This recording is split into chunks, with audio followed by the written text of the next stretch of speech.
It's rare in life when you get a chance to work with a larger-than-life character. It's even rarer when that larger-than-life character has the talent, the creative vision, and the business acumen to measure up to the hype. I first met Don Ohlmeyer in the spring of 1971 when I started my career as a production assistant at ABC Sports, and Don, still in his mid-20s, was already the producer of Monday Night Football. Now, more than 37 years later, he's left his mark not just in sports, but on the entire television industry, and stands here today as one of the truly legendary figures in television history. Don was always way ahead of his time. He brought passion and vision to every project, every job, every program he touched. He pushed himself and everyone around him to incredible lengths with a relentless work ethic and a demand for perfection that he always expected from himself and everyone around him. But he also realized the need to make sure the audience understood the message. How many times did those of us sitting in an all-night edit session with Don hear his demand for simplicity and clarity? My mother and Bunky, he loved to say, is only going to hear and see that once. One of Don's great strengths was working with talent and getting the most and the best out of them and understanding how to manage some large and rather delicate egos. One time, it was either 1972 or 73, we were heading back to the hotel from a Monday Night Football game at RFK Stadium.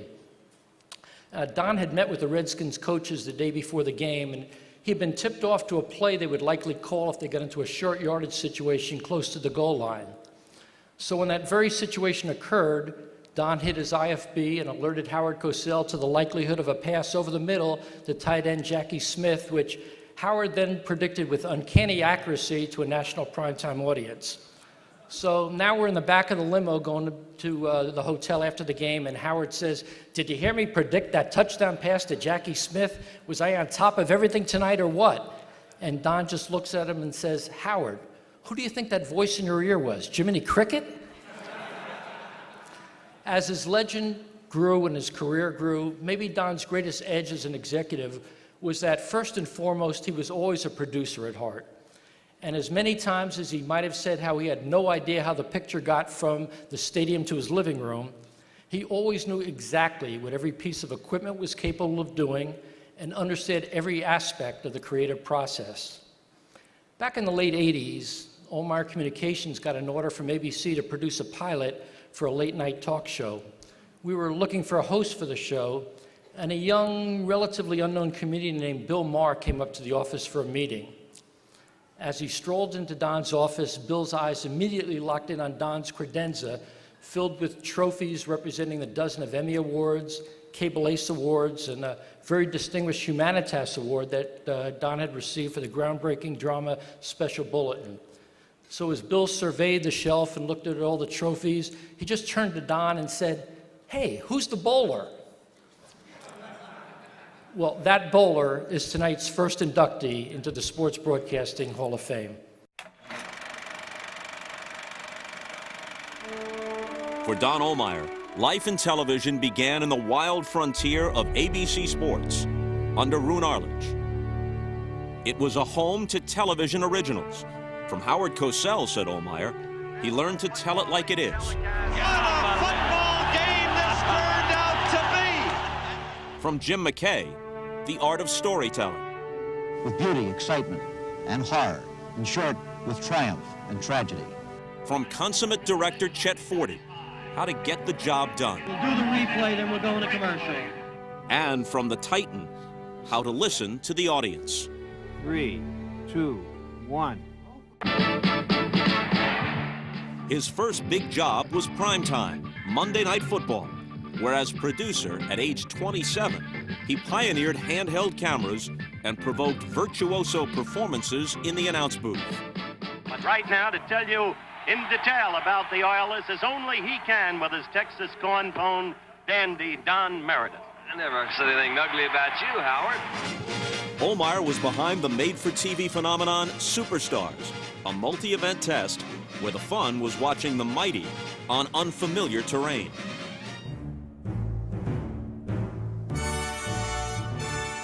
At the Montreal Games, one of 6 he worked on, he'd win an Emmy for triumph and tragedy. remembering the darkest days of the Olympic Games, Munich, 1972. There were 11 hostages. 2 were killed in their rooms yesterday morning. 9 were killed at the airport tonight. They're all gone. NBC Sports was Chapter 2.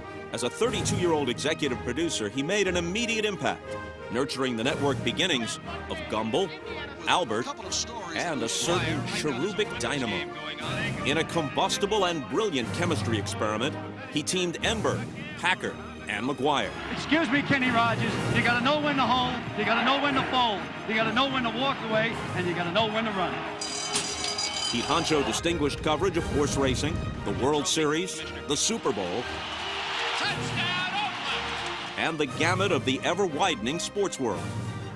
It was Don Ohlmeyer who said, why not breakfast at Wimbledon? He got it! And why not let the legends of golf keep swinging?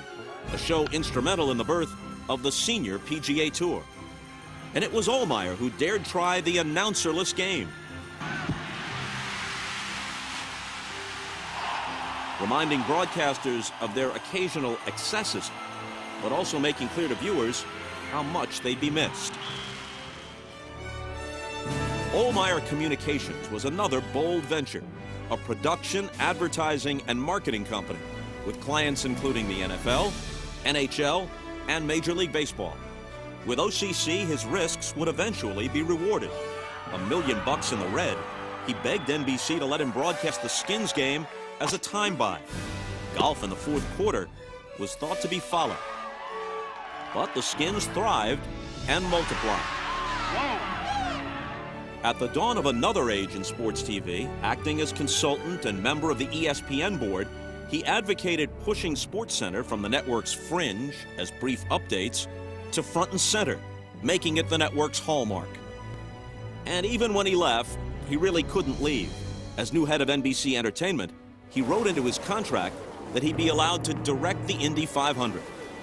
And of all the highlights on a formidable resume, being at the Brickyard remains his favorite, cutting 52 cameras, tracking machines whizzing around a 2.5-mile track at upwards of 200 miles an hour. A task that's wild, seemingly impossible, but always exhilarating. Every second, a new challenge to be met and conquered. Just like it had always been from the start. Just as he'd always wanted it to be.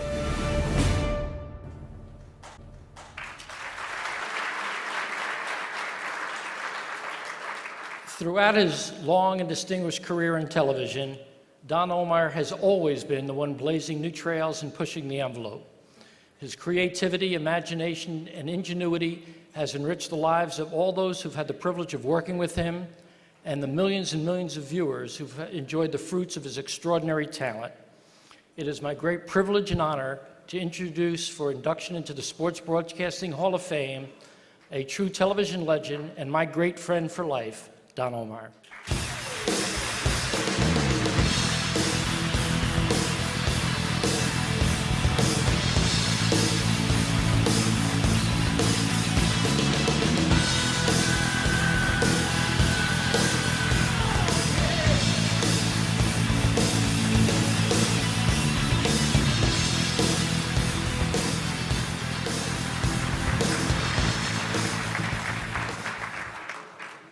Thank you, Howard. It's nice to be introduced by someone who I've worked with for a long, long time and who, in many respects, is the brother that I never had. So thank you, Howard. I'd also like to thank all of those in the Academy who made this evening possible. It's especially nice to be inducted with this class because I've had the pleasure of working with and admiring the work of so many of my fellow inductees. Sports television is truly a collaborative medium, and I've been the beneficiary of collaborating with some of the best in the business. So a great big thank you to all of them. There are a few special people I'd like to recognize because without them, this night clearly would not have been possible for me.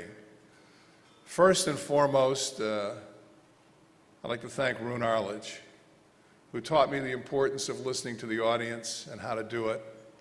And whatever success I've had in this business, I owe to the interest Roone took in my career and the challenges he laid out for me.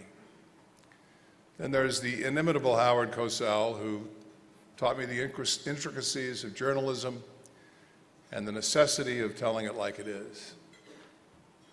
I'll always be grateful to the true gentleman, Jim McKay, who taught me the techniques of storytelling and that the possibilities were there that sports broadcasting at its best can even become, well, poetic.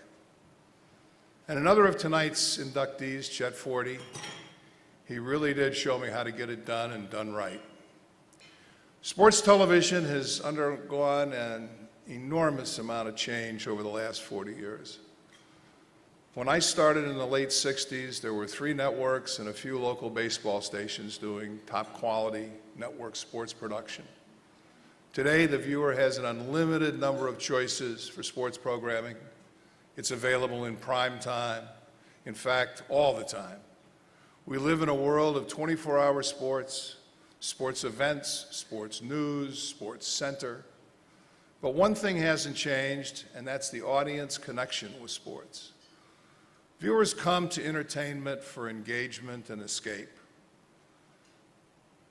Drama provides engagement, comedy provides escape, sports provides both. They're unscripted, they're unpredictable, they're dramatic and sometimes funny, and the stakes are oh so clear. With each contest, there are winners and there are losers. And the quality of what the viewer sees has never been better. The people in this room, the people working today, have taken the camera work, the audio, the graphics, the production, the direction, and the announcing to new heights. All of you have advanced the medium, and the viewer is the beneficiary. Those who have come before you are proud of their accomplishments.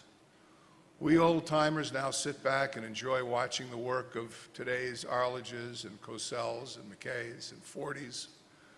We appreciate what all of you do. We marvel at it and just plain enjoy it. Thank you all for this wonderful honor. I really appreciate it.